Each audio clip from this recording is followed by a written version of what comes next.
Do you know many people are having trouble with changing the belt on their Hoover Dual Power Max FH51001? Don't worry. In this video, we'll show you how you do this.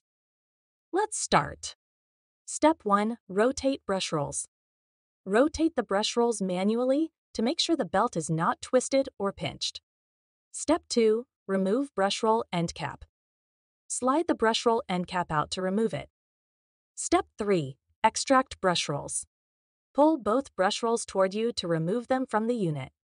The belt will stay attached. Step 4. Unscrew belt cover.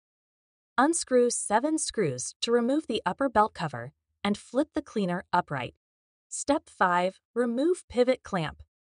Lift off the pivot clamp by unscrewing 2 screws and removing it from the unit.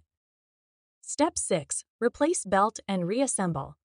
Replace the belt on the shaft, then reassemble the pivot clamp, upper belt cover, brush rolls, and belt guard with the screws. By following these steps, you should now have successfully changed the belt on your Hoover Dual Power Max 51001. Still need help? Visit our website for the complete manual. There you will also find questions and answers from other Hoover users. Did you find this video helpful? By subscribing, you help us continue to answer users' questions. So, subscribe to our channel. Thanks for watching, and see you in the next video.